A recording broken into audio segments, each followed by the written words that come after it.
What's up, YouTubers? Make sure you check out for the time cards in the description. When starting on putting the head on your block, make sure you clean the block surface really well and blow out all the holes. Once you have the block cleaned off, now you can clean the head off with some carburetor cleaner and a lint-free rag.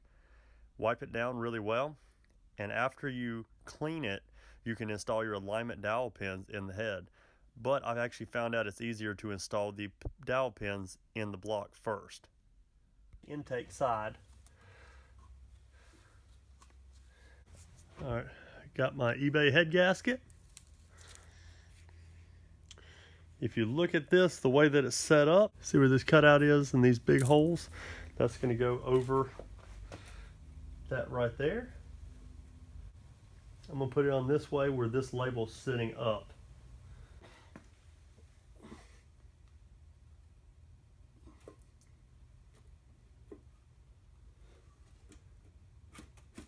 Look at there. And it's supposed to just drop down nice and smooth like that.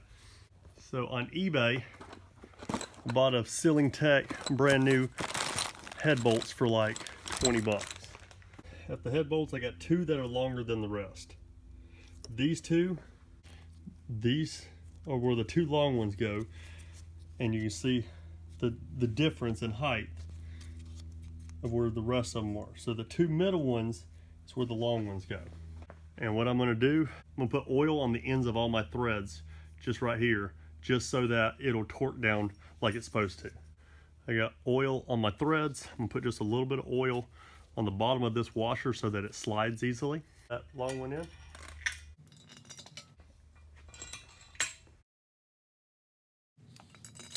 To always tighten from the middle, so I'm just going to be just snugging these down.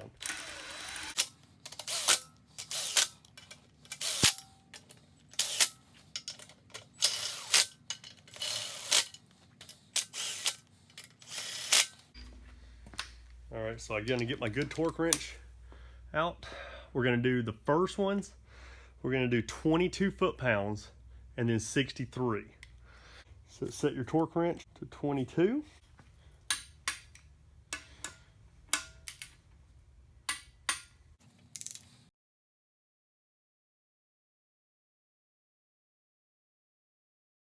Then we're going to go to 63. Start back in the middle. Get yourself braced. Oh.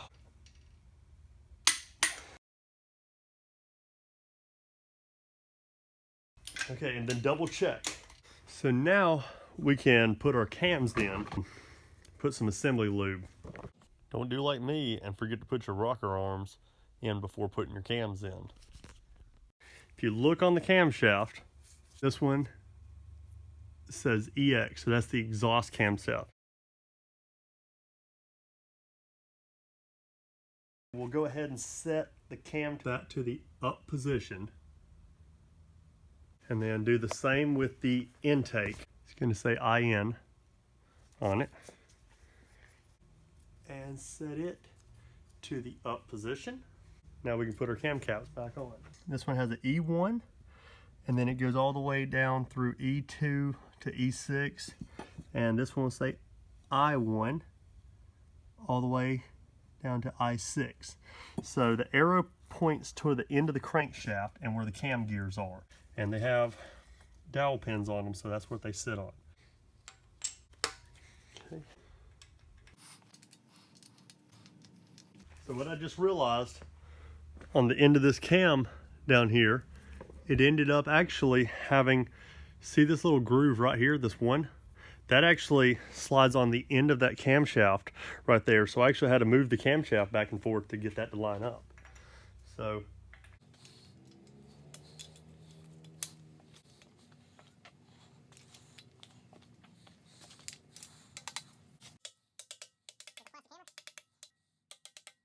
when putting your bolts back in, notice we have some short ones and we have long ones. Notice we have two clean ones on both of them. These are on our very outside outer edges where the distributor and the cam cap goes. All of your inside bolts, and these are your outside bolts on the outer edges. Actually, I'm going to take that back off because I forgot to put the cam cap seal. So the cam cap seal is this plug, just like this. So I'm actually going to put a little bit of Honda bond around that so that we don't get a leak. And just set that down in there.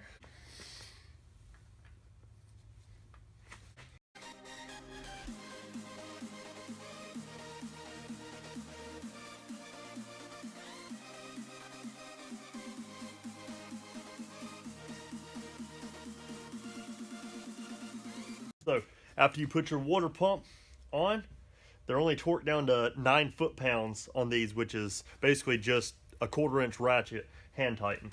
Then you need to put your tensioner pulley on, but basically put it all the way to loosen and just snug it up by hand, just so it's down.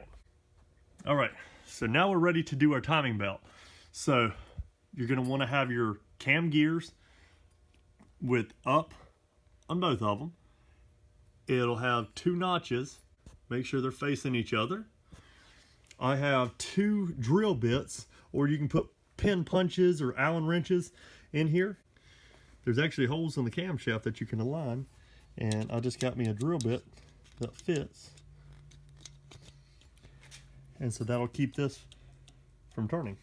So you want to have the bottom at top dead center. So you see how this thing has this arrow on the oil pump?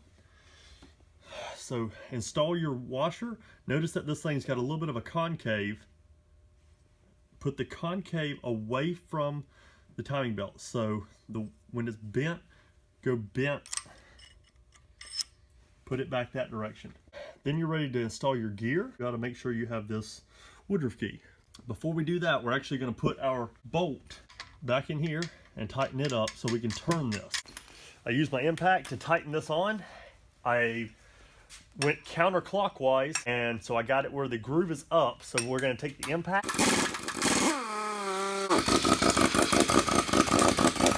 take your Woodruff key, then take your crank pulley, install it on. So now you see that line that actually needs to be lined up with that mark right there. All I'm going to do is I'm going to keep going around in a counterclockwise motion, and we're going to line up our mark. So now that we have that lined up, we're at top dead center. So I'm going to be using this eBay timing belt. It's an evergreen timing belt. So start on your crankshaft, go around your tensioner, around the water pump. Then it says to do the exhaust side first. So you're going to want to get the exhaust side first, and then we're going to go to the intake side last. So just like that. So now let's loosen our 14mm tensioner bolt up. Let's loosen that up. Now we're wanting to put tension on here. I'm going to take a flathead screwdriver. So I'm going to put my flathead screwdriver right here, and I'm going to put some tension on it. All right, so our timing belt tensioner bolt is going to be 40 foot-pounds.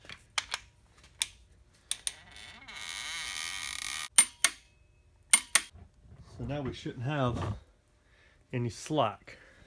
So now you're going to want to remove your 2 pins.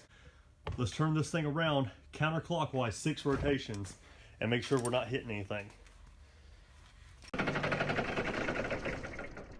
And that's 6. And we're back at top dead center. After you get your timing belt and your crank pulley and all your covers put back on, I went ahead and put my post mount back on. Once you get all that done, now you can set your valve lash. Right now we're on top dead center. So we're going to start with cylinder number 1, which is closest to the crank pulley. So we're going to start on this one first, then we're going to go to 3, 4, and 2. So your firing order is 1, 3, 4, 2. So to do your valve lash, you don't have to have this, but I've got a Schley Products SP tool. It's a 88800, so it's a 12 millimeter. So this is for the B series, 12 millimeter, and I got this offset angled feeler gauges. So this is actually gonna make it easier to get down behind the camshaft, because behind the camshaft is where your rockers are.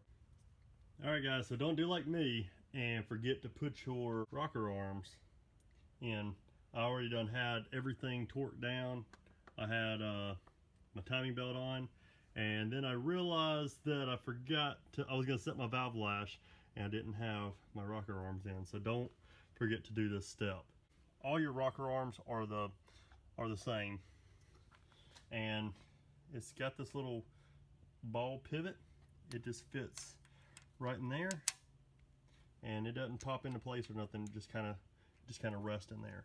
Just make sure that groove right there fits on top of the and you're good. And then just go all the way down. Then you can put your cams back in. All right, so once you put all your rockers in, put your cams in. So we're gonna start with number 1. So this is the intake side, this is the back of the motor, this is the exhaust side. The intake side, the spec is 3 to 5 thou for the valve lash, and the exhaust side is between 6 to 8 thou. Since I know that these B20s are notorious for tightening up over time, and you're supposed to adjust the valve lash every 30,000 miles, I'm going to set it on the high side of the spec so that it gives it room to tighten up. I'm going to be using this 5 thou, so that's on the high side, and I'm going to use the 8 thou on the exhaust. Here's your rocker arms right here. Here's your valve lobe. Notice that the lobes are not touching. So that's good, because you want your valves to be sitting all the way up. So this offset one, the way that where it's got this bend to it, can actually get in here easier. The cool thing about it is it's got this cutout, and your screwdriver, it's got a flathead screwdriver in it, and it's got a 12 millimeter on the end of it. So what you can do is slide your feeler gauge back up under there, and you can actually set this where you can see the opening. Drop your screwdriver bit down into the slot, and then hold your screwdriver right where you want it as you tighten. Okay, so I just got that one snug, and let's see what we got. So we still got a slight bit of drag, and that's 1. So slide your feeler gauge up under here, get your screwdriver in, down in there until it tightens up. Check your drag. That one's going to have to be tightened up just a little bit.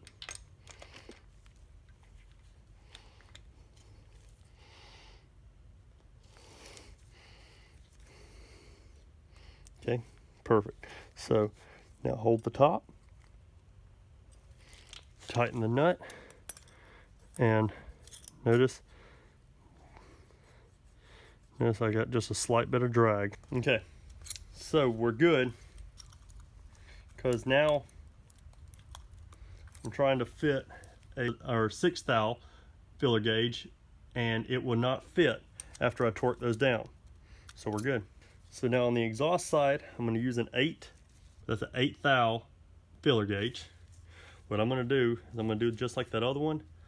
I'm actually going to bend the end of it where I can get down in here. Okay. So I got it zoomed in, so the quality might not be that great, but here's the rocker arm going, and this is going up under here. So set this down on here, tighten that up just a little bit until we can't pull that out. See how that won't come out? Back it up just a little bit. All right, it's got just a little bit of drag on it. So now we'll leave that in there.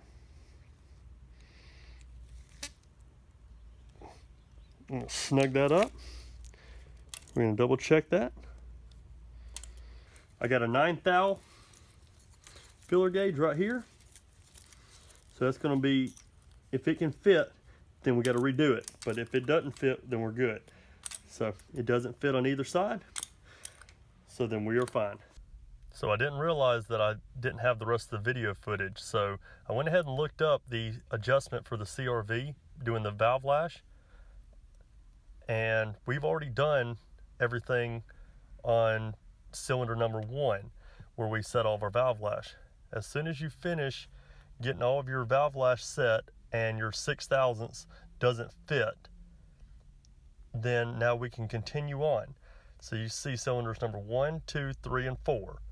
Now the next one we need to go to is cylinder number 3.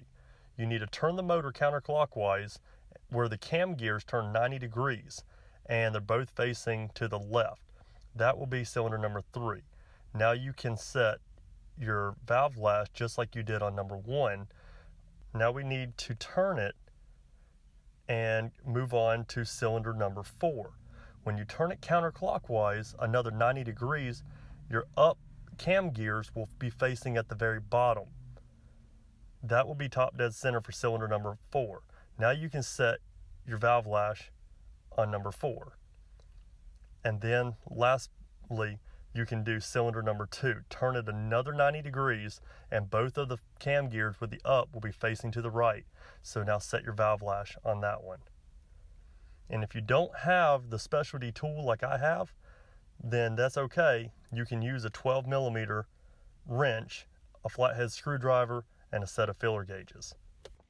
I hope you enjoyed this video. If you have any questions, make sure you drop it in the comments. If you did enjoy this video, make sure you check out the part 1 bottom end rebuild video up here. I already got this motor running and it runs good. It's already in the CRV, so if you'd like to check that out, stay tuned. It's coming up very soon. Guys, if I can build a motor and it not blow up, then so can you. So go ahead and get out there and work on your car.